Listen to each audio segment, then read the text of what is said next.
A very good morning to everyone. The editorial that we have got for discussion today is related to Indian economy, and in this very editorial we shall try to find out the inflation data of October. Inflation, I'll tell you what is the meaning of inflation, but before that I would like to tell you that every month we have this data and it highlights the price gain or loss in the commodities that we use. Let me explain this editorial in Hindi. Inflation is a word, it is very common to everyone. Inflation that we simply understand महंगाई. But in another way, if you want to understand this inflation, we have another way of understanding also. When we go to market with more money, but we come with less goods, that is called inflation. मतलब ये हुआ कि जब आप market में पैसा ज़्यादा लेकर के जाते हैं, उसके अगेंस्ट में आप कम वस्तु खरीद करके आते हैं, उसको हम लोग इन्फ्लेशन कहते हैं, जिसको मुद्रास्फीति कहा जाता है।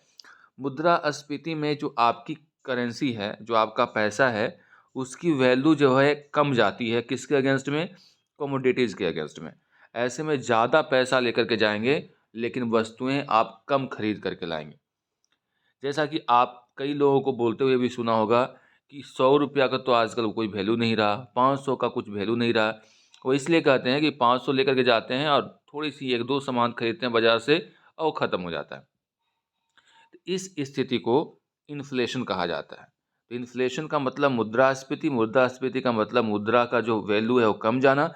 यानी आप ज़्यादा पैसा लेकर के मार्केट में जाते हैं, उसके अगेंस्ट में अगर आपको कम सामान मिलता है, दैट इज़ कॉल्ड इन्फ्लेशन। तो इन्फ्लेशन वर्ड क्लियर हो गया। अब आपको ये भी बताते चले कि हर महीने में आप इवेलुएट करते हैं कि क्या महंगाई की दर रही और उसके हिसाब से आप डेटा लाते हैं। ये अक्टूबर महीने के लिए है, अगले महीने में नवंबर महीने का आएगा, तो ये हर मंथ ये डेटा जारी होता है। अब इसमें जो आप हेडिंग देख सकते हैं वो लिखा हुआ है स्टे वॉचफुल। वॉचफुल का मतलब होता है चौकन्ना रहना। किसके लिए बोला जा रहा है? ये बोला जा रहा है पॉलिसी मेकर्स के लिए। ये पॉलिसी मेकर्स कौन होते हैं? पॉलिसी मेकर्स हिंदी में इसको नीति निर्माता कहा जाता है। हमारे देश के लिए नीति कौन निर्माण करते हैं? तो ये सब जो मामला होता है वो किसके अंडर में होता है? आरबीआई, बैंक ऑफ बैंक्स है। RBI, reserve bank of India.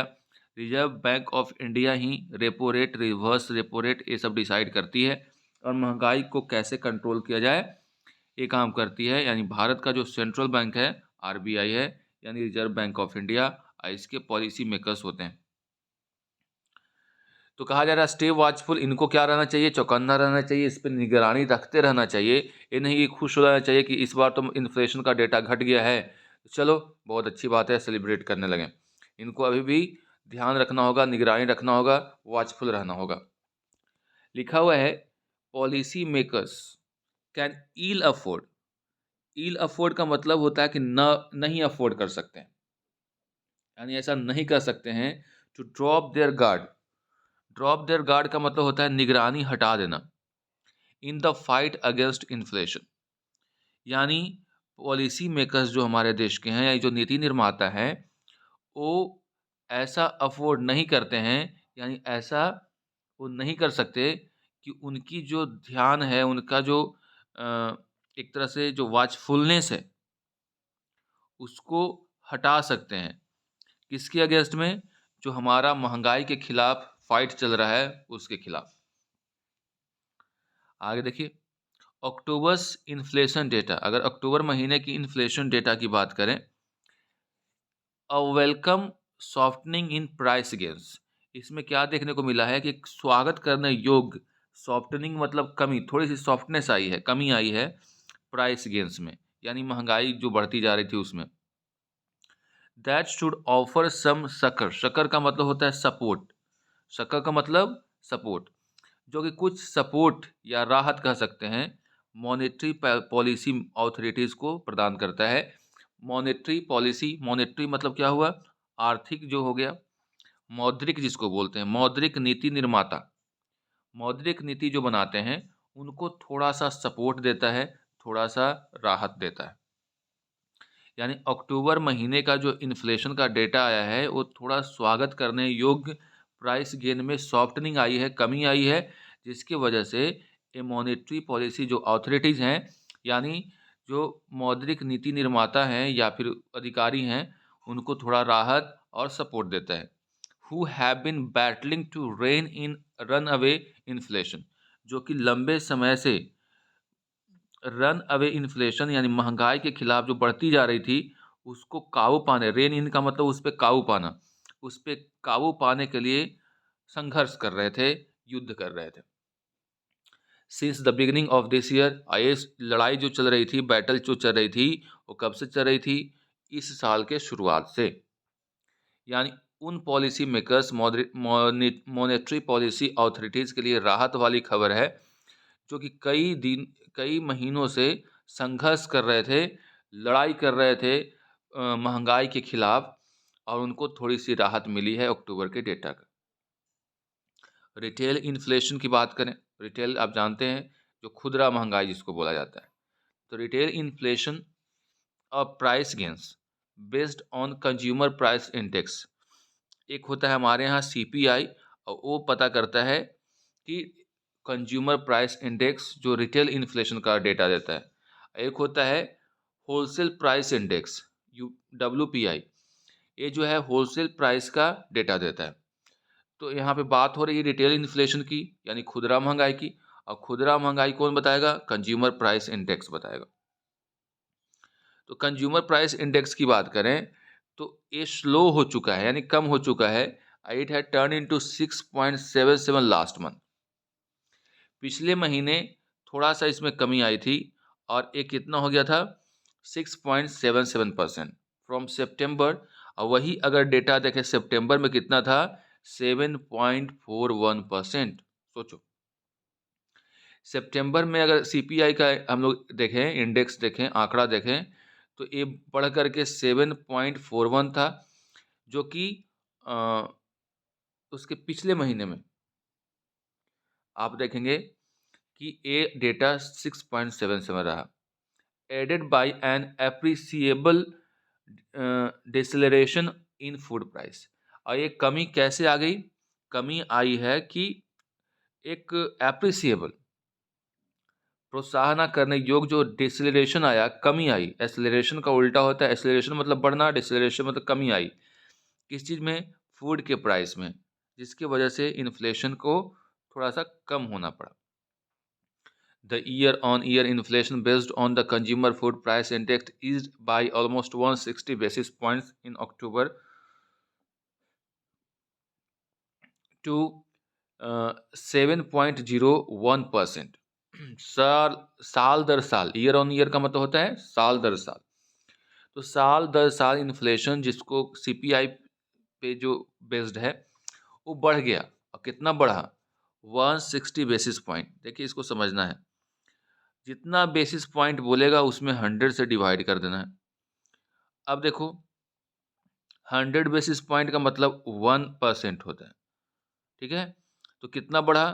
तो यहाँ देखो 1.60% बढ़ गया महंगाई। तो 160 बेसिस पॉइंट्स बढ़ा है, यानी बढ़ करके कितना हो गया? 7.01% हो गया, यानी 1.6% की बढ़ोतरी हुई। From the preceding months 8.60। अच्छा, इसमें राहत मिली है। इसके पहले के महीने में 8.60 था, और इस का मतलब राहत मिला। अब ये कितना हुआ है? 7.01। देखो, आगे बढ़ते हैं। Helped bye a decline in prices of vegetables. और ये डिक्लाइन यानी कमी अक्टूबर के महीने में देखने को मिल रही है, यानी इस महीने में। तो क्यों देखने को मिली? क्योंकि प्राइसेस ऑफ वेजिटेबल्स थे, फ्रूट्स थे, पल्सेस मतलब दाल थे, ऑयल्स थे, फैट्स थे, घी वगैरह, इसके दाम में कमी आई है। द गवर्नमेंट सेड, सरकार ने कहा कि with the food and beverages, beverages का मतलब खाने, ये हुआ फूड खाने की चीज़, ये हुआ पीने की चीज़। तो खाने पीने की चीज़ों के जो सब index representing almost 46% of the CPI's weight, the slowdown in food prices gains understandably steered overall inflation. कह रहा है कि जो फूड और बेवरेजेज के दाम में कमी आई है, करीब पूरा सीपीआई का ये 46% होता है, उसमें जो कमी आई है उसके वजह से जो ओवरऑल जो इन्फ्लेशन है वो थोड़ा सा कमा है। Lower even as price gains in 3 other essential categories, namely clothing, footwear and housing. देखिए, सीपीआई में क्या क्या आएगा। पहली बात तो सीपीआई में जितना खाने पीने की चीज़ें आती है उसका इंडेक्स रहता है, जिसका 46% भाग जो है खाने पीने की चीज़ों की है सीपीआई का। उसके अलावे हाउसिंग है, फुटवियर है, ये सब चीज़ें भी आती है। तो यहाँ पे कहा जा रहा है कि खाने पीने की चीज़ों में दाम में कमी आई, जिसके कारण जो है इन्फ्लेशन कंट्रोल हुआ। लेकिन कुछ 3 ऐसे हैं, जैसे क्लोथिंग हो गया, फुटवियर हो गया, हाउसिंग हो गया, हेल्थ हो गया, ये सब में थोड़ी-सी बढ़त देखने को मिली, यानी इसके दामों में बढ़ोतरी रही। इसके बावजूद भी चूँकि खाने-पीने की चीज़ों में कमी आई थी, इसके वजह से इन्फ्लेशन कंट्रोल में रहा, यानी इनका असर नहीं पड़ा। Inflation eight at the wholesale prices, अब बताया था ना कि एक डब्ल्यूपीआई भी होता है, तो wholesale prices level also continue to decelerate. अगर होलसेल प्राइस इंडेक्स की बात करें तो उसमें भी जो आंकड़ा बता रहे हैं कि उसमें भी कमी आई है, with the headline reading easing into single digits for the first time in 19 months। Headline inflation क्या होता है कि एक पर्टिकुलर की, जैसे आपको पता होगा कि हमारे देश में आरबीआई के द्वारा बताया गया कि 6% तक महंगाई हो सकती है। इससे ज़्यादा और होती है तो माना जाता है कि महंगाई बढ़ गई है, और इससे कम होती है तो माना जाता है कि घट गई है। ठीक है, अब बहुत ज़्यादा बढ़ करके घट रहा है तब भी उसको घटा हुआ ही कहा जाएगा। तो ये सिंगल डिजिट में रहा है पहली बहुत दिनों के बाद, पहली बार रहा है 19 महीने के अंतराल में डब्ल्यूपीआई। यानी डब्ल्यूपीआई का अगर आंकड़ा देखें तो 19 महीने के बाद पहली बार ये सिंगल डिजिट में रहा है, यानी 10 से कम रहा है। अ favourable base effect along with a distinct cooling in international prices of commodities।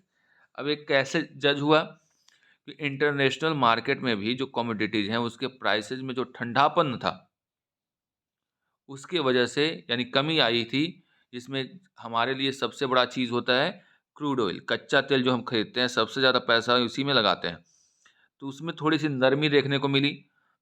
Steel वगैरह में कमी आई। तो ये सब जो कारण रहे जिसकी वजह से इन्फ्लेशन थोड़ा-सा कूल रहा। Gathering uncertainty in advanced economies was largely instrumental in tempering wholesale price gains. और कह रहा है कि अनसर्टेनिटी अनिश्चितता थी कि इकोनॉमी में क्या रहेगा, वो एक इंस्ट्रूमेंटल था, यानी महत्वपूर्ण था in tempering wholesale price gains. Tempering का मतलब होता है उसको सुधारने में, तो होलसेल प्राइस सुधारने में एक बहुत बड़ा रोल था। यानी जो उथल-पुथल पूरे विश्व में मचा हुआ है, इससे डर था कि इन्फ्लेशन बढ़ेगा, लेकिन अनसर्टेनिटी के साथ देख जो इकोनॉमी चल रही है उसमें थोड़ा फ़ायदा ये हो गया है कि कुछ कच्चे तेल की दाम वगैरह घटे हैं जिसका फ़ायदा हुआ है। Still a closer look at sequential trends in retail prices especially in food items flag the imperative for policy maker to remain watchful. कह रहा है कि अभी भी एक क्लोजर लुक रखना चाहिए, यानी बहुत ध्यान से इसको, जो ट्रेंड अभी चल रहा है घटने और बढ़ने का, उस पे नज़र बना करके रखना चाहिए। रिटेल इन्फ्लेशन पे खासकर खाने-पीने की जो चीज़ें हैं, फूड आइटम्स, क्योंकि एक इम्पेरेटिव होगा, इट विल बी इम्पेरेटिव मतलब होता है महत्वपूर्ण, for policy makers, policy maker के लिए टू रिमेन वॉचफुल, यानी अच्छा होगा पॉलिसी मेकर के लिए, ज़रूरी होगा कि वो इस पे निगरानी रखें। वॉचफुल मतलब निगरानी रखना। While year-on-year inflation in vegetable prices slowed sharply to 7.77% last month from September to breathless 18%। बाप रे बाप! कह रहा है कि जब हम लोग साल दर साल इन्फ्लेशन की बात करें तो वेजिटेबल की प्राइस जो है वो काफ़ी कम हुई है, और पिछले महीने यानी की तुलना में अगर सितंबर महीने की बात करें तो ब्रेथलेस यानी सांस रोक देने वाला प्राइस था 18% बढ़ा हुआ था, जो कि घट करके 7.77% हो गया। यानी वेजिटेबल के दाम में काफ़ी कमी आई है। The month-on-month gains acceleration to a 4-month high of 4.1% and point to concerns that the supply disruptions caused by unseasonal rains in vegetables and growing regions as well as logistic difficulties posed by the monsoon flooding may continue to keep prices volatile।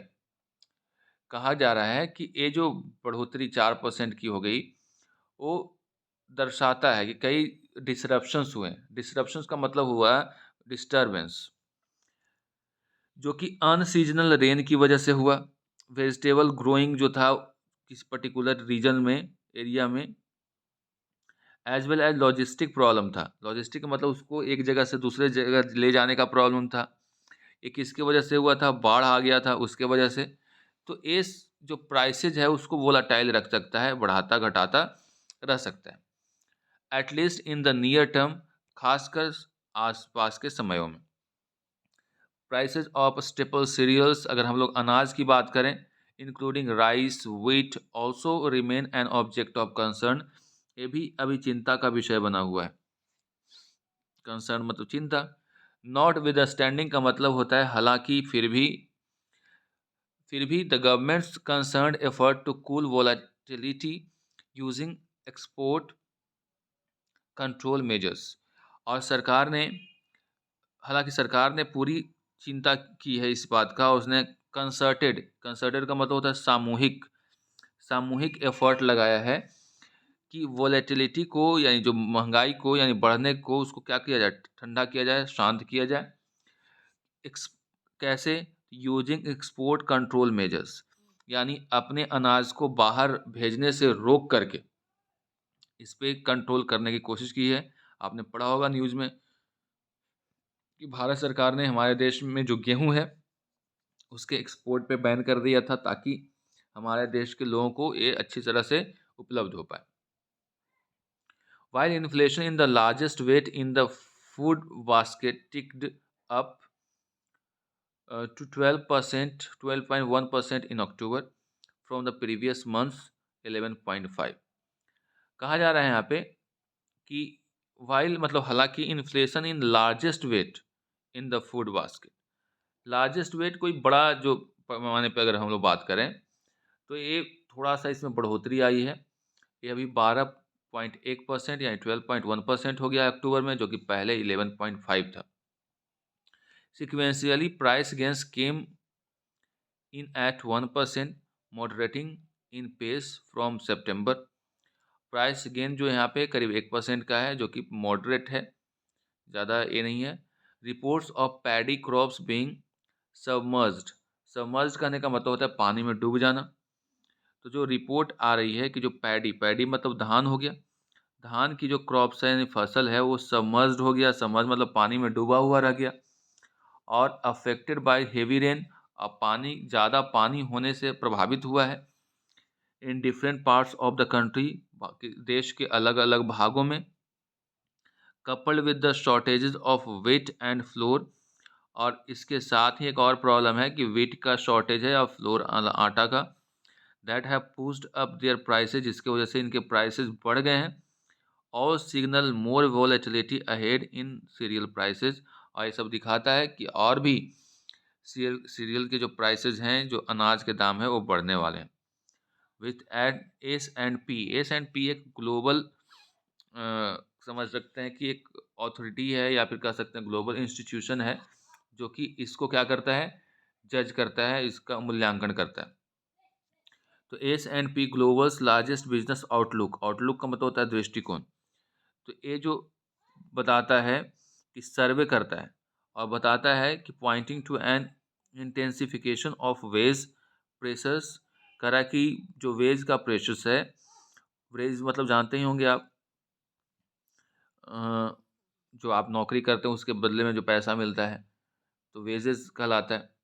इसके intensify होगा and producer pass through the cost, और जो मजदूरी देना पड़ेगा ज़्यादा, तो इसकी कॉस्टिंग भी ज़्यादा आएगी, और कॉस्टिंग जब आएगी तो authority can ill afford to drop their guard.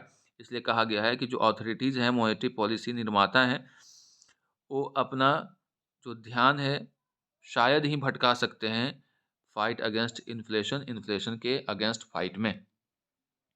यानी कुल मिलाकर के अभी 1 महीने में थोड़ी-सी राहत देखने को मिल रही है महँगाई में, लेकिन इसका मतलब ये नहीं कि पॉलिसी मेकर्स हैं वो निश्चिंत हो जाएँ और अपना जो निगरानी है उसको ख़त्म कर दें।